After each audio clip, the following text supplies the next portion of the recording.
8 degrees. That is the number that should have every single one of you jumping out of your seat right now.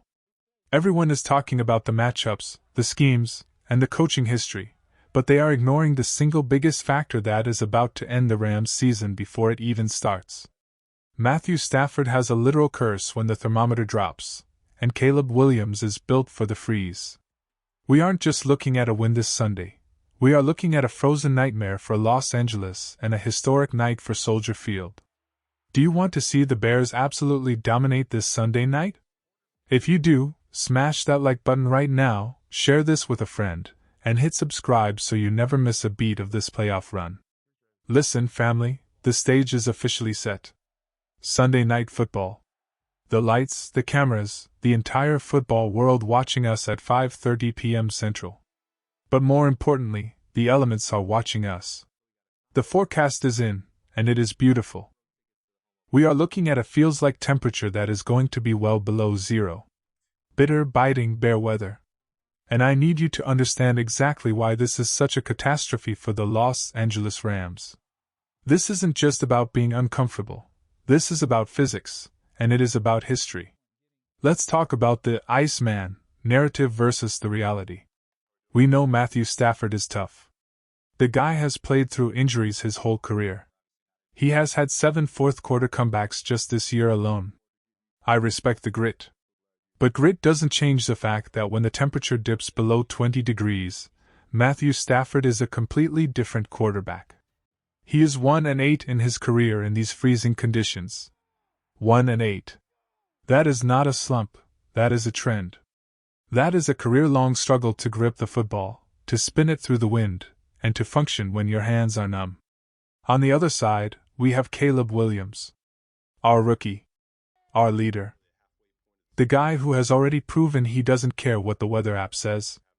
Caleb is sitting at a 3-1 record in games that feel under 20 degrees. He thrives in it. He makes the off-platform throws, he scrambles, and he keeps the offense moving while the other sideline is huddled around the heaters trying to survive. We saw what he did against Green Bay, battling through injury, throwing for over 360 yards, 2 touchdowns, and willing this team to a playoff victory. That is the difference. One quarterback is surviving the elements. Our quarterback is weaponizing them. Think about the psychology of a dome team coming into this. Los Angeles is beautiful. I'm sure it's 70 degrees and sunny there right now. But you cannot simulate Soldier Field in January. You can't simulate the way the wind swirls off the lake. You can't simulate the way the ball feels like a rock when it hits your receiver's hands. Teams that play in domes are statistically terrible when they have to go on the road in the playoffs in sub-40-degree weather.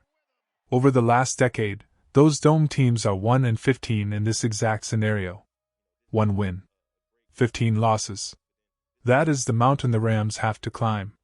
But before I keep going, I have to ask you something because the energy feels different this week. When you look at this matchup, knowing the weather, knowing the momentum, do you honestly believe there is any way the Rams walk out of Chicago with a win? It feels like the stars are aligning, doesn't it? And speaking of history, we have seen this movie before. Go back to the 1985 season. The NFC Championship game. The Rams came to Chicago, and they froze. The Bears shut them out completely. It was over before it started because the Rams didn't want to be there. They wanted to be back in the warmth. This Sunday feels like the sequel.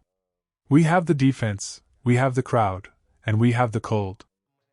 Matthew Stafford is already dealing with that index finger injury on his throwing hand.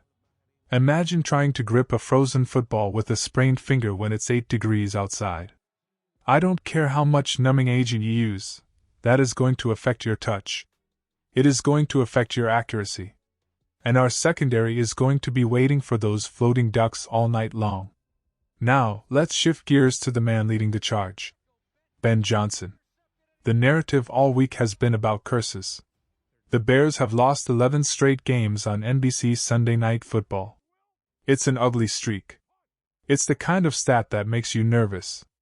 But hasn't Ben Johnson spent his entire time here breaking bad streaks? He ended the playoff win drought.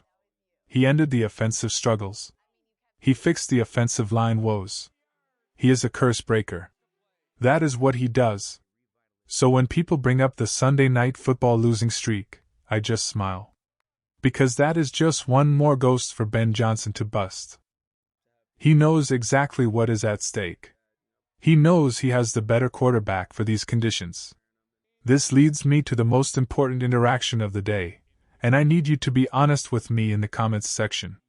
This is our question of the day, on a scale of 1 to 10, with 1 being absolutely terrified and 10 being book the Super Bowl tickets. Where is your confidence level for this specific game against the Rams? I want to see a flood of numbers down below. Are you a nervous 3 or are you a confident 10? Let me know right now. While you are typing that, we got some massive news that could swing this game even further in our favor. We have been linked to a reunion that makes too much sense to ignore. Sources are reporting that the Texans have released pass rusher Darrell Taylor. You remember Darrell? He was with us last season, and when he was on, he was electric. He played in 16 games for us, racked up 32 tackles, 3 sacks, and forced 2 fumbles. He was a disruptor. And right now, with the injuries we are dealing with on the defensive line, bringing him back is a no-brainer. We know Joe is dealing with that concussion and might not clear protocol in time. We need bodies. But we don't just need a body, we need someone who knows the system. Darrell Taylor knows this locker room. He knows Montez Sweat. He knows the scheme. He could step off the plane and play 15 to 20 snaps on Sunday without blinking. And remember what he did in the opener against the Titans last year? 2 sacks, 2 tackles for loss. The guy has a high ceiling. If we can get him off waivers, it adds another layer of speed and violence to a pass rush that needs to make Matthew Stafford uncomfortable all night. And frankly, we need that pass rush because there is one thing that does worry me. We have to be real about the defensive coordinator matchup. Dennis Allen versus Sean McVay. History is not on our side here. Sean McVay has absolutely owned Dennis Allen-led defenses. In 8 matchups, McVay is 6-2. His offenses average nearly 30 points per game against Allen's schemes. That is terrifying. McVay is an offensive genius, and he knows how to manipulate coverages. If we give Matthew Stafford time, I don't care how cold it is, he will find holes in the zone. Our defense has struggled statistically this year. We are sitting 29th in yards allowed per game. We are 23rd in points allowed. We have been battered by injuries. Losing key linebackers, having a banged-up secondary, it has been a war of attrition. But we saw something in that second half against Green Bay. We saw a spark.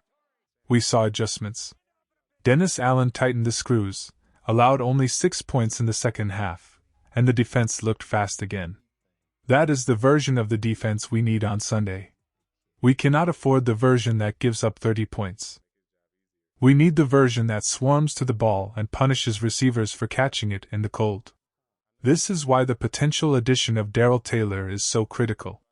You fight fire with fire. You disrupt McVay's timing by putting a pass rusher in Stafford's face before he can finish his drop. You force them to run the ball, which plays right into our hands because the cold weather makes tackling harder, but it also makes holding on to the ball harder for running backs. We have ball hawks. We have guys who punch the ball out. If we can force a couple of turnovers in this weather, the game is over. I look at this matchup, and I see a crossroads. One path leads to the same old story, a good season that ends because of a bad matchup. The other path, the one I believe we are on, leads to a statement. A statement that Soldier Field is a fortress again. A statement that Caleb Williams is the future of the NFL. A statement that it doesn't matter who the coach is on the other sideline, or what the history books say about Sunday Night Football. When you step onto that frozen grass in Chicago, you are playing by our rules. So, don't let the national media scare you with the stats about Dennis Allen's record against McVay. Don't let them tell you that the Rams' offense is too high-powered. The Rams are a finesse team built for a track meet. We are a physical team built for a street fight. And Sunday night is going to be a street fight in a freezer.